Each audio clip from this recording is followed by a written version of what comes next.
Donc là on se retrouve à l'école de Cléry-sur-Somme. Donc comme j'ai pu dire tout à l'heure à la sortie de l'hôpital, on va parler de l'école ici, on va pas parler de l'hôpital. Et du coup l'accueil est plutôt bon, j'ai des équipes de colleurs qui sont efficaces. Et du coup je vois ma tête en arrivant, ça fait plaisir. Donc pourquoi Cléry-sur-Somme? Parce qu'ici c'est mis en œuvre une bataille des parents d'élèves, des élus et puis des représentants des personnels. En février dernier, au moment de l'annonce des fermetures de classe pour la préparation de rentrée scolaire 2022. Donc comment ça se passe, comment ça marche les fermetures de classe? Donc l'éducation nationale a un budget et de ce budget il est décidé de supprimer des classes ou de supprimer des enseignants par rapport à des contraintes qui sont données de manière arbitraire en fonction d'un nombre d'élèves. Voilà.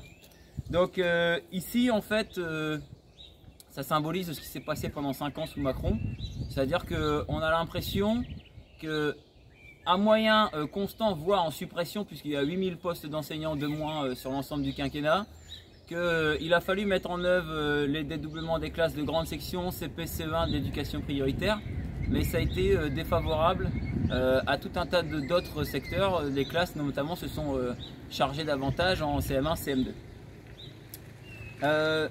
Là où il y a une moyenne de moins de 24 élèves par classe, eh ben, il peut être décidé arbitrairement de fermer une classe. C'est ce qui s'est passé ici à Cléry-sur-Somme. 48 élèves prévus à la rentrée, 3 classes actuellement, et ils ont aussi décidé d'en faire que 2. Pour regrouper 8 niveaux, c'est-à-dire de la maternelle jusqu'au CM2, petite section, moyenne section, grande section, CP, CE1, CE2, CM1, CM2, dans 2 classes.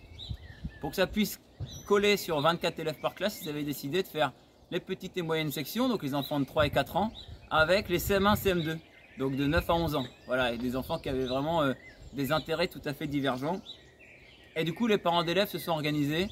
Moi, j'ai eu la chance de connaître Eline, qui travaille dans mon établissement scolaire, et qui me dit: Guillaume, toi, tu as l'expérience des fermetures de classe. Bon, j'en suis pas très fier d'avoir l'expérience des fermetures de classe, mais bon, file-nous un coup de main, comment on fait pour lutter? Donc, pétition, action devant l'école avec tous les parents, la presse et les élus, hyper important. Le maire ici s'est beaucoup impliqué dans la défense de la classe et pour ça c'est top. Et du coup ils se sont organisés, action le jour de la rentrée, il y avait des banderoles partout, non à la fermeture de classe, les enfants ont fait les actions avec les parents et tout ça, ça se matérialise aussi à la fin dans une décision au Conseil de l'éducation nationale, conseil départemental dans lequel j'ai siégé, et qui nous, représentants des personnels, nous a permis de porter la voix des parents d'élèves et la voix des élèves, et la voix des collègues également. À ce sujet d'ailleurs, Virginie Caron-Decroix, qui contre moi dans cette élection, était aussi à ce conseil départemental de l'éducation nationale, mais comme elle a plein d'autres casquettes, elle est partie à 16 h et la décision de Cléry-sur-Somme s'est discutée à 18h30, donc elle n'était plus là au moment d'intervenir sur le secteur. Bon, ça, l'histoire s'en rappellera. Et donc, simplement pour dire que ce n'est pas une fatalité, quand on annonce une fermeture de classe, il y a des moyens de résister et il y a des moyens de se faire entendre avec des bons arguments. Ce qu'ont fait les parents d'élèves, ce qu'ont fait les élus, ce qu'ont fait les représentants des personnels.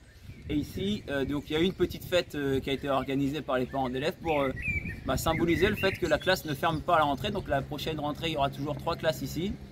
Mais bon, ça ne nous empêche pas de penser aux 37 autres fermetures de classe qu'il y a dans le département. Il n'y en a que 4 qui ont été sauvées.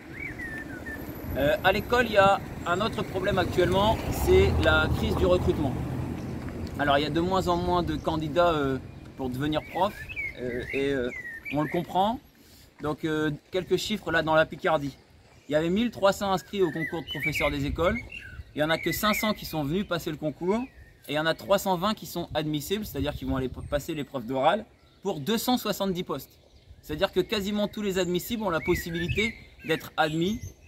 Et du coup ça vient niveler par le bas le niveau de recrutement. Peut-être que tous les postes d'ailleurs ne seront pas pourvus et on fait partie des académies où dramatiquement la crise des vocations se révèle, mais c'est un peu partout en France. Alors pourquoi Bac plus 5 ça attire plus? Parce que le salaire démarre à 1465 €.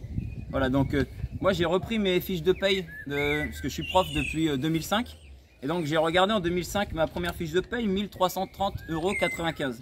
Donc aujourd'hui 1465. Sauf que en décembre 2005, j'avais déjà gagné un échelon. C'était 3 mois le changement d'échelon. Donc j'ai gagné 1442,70 €.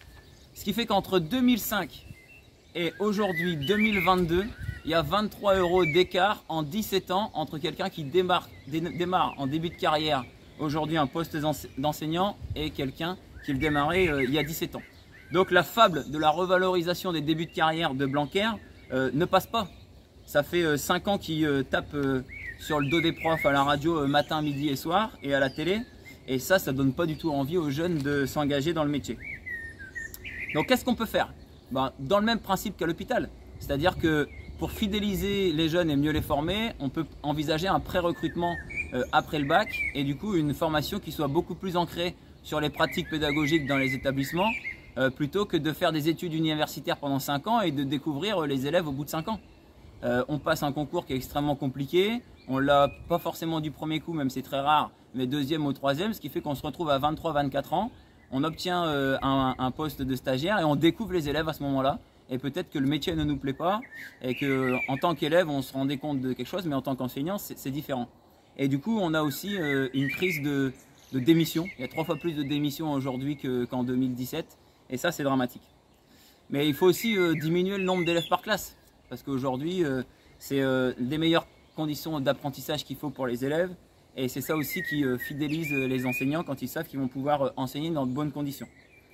Pour l'école, il reste 2 points à souligner, c'est qu'il faudrait davantage d'infirmières scolaires, des assistantes sociales, et puis des psychologues scolaires conseillères d'orientation, mieux formés et mieux rémunérés, pour qu'elles puissent accompagner tous les élèves.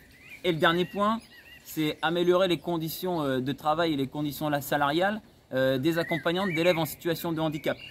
Donc on dit qu'elles sont essentielles pour l'inclusion des élèves, mais aujourd'hui elles gagnent en moyenne 800 € par mois.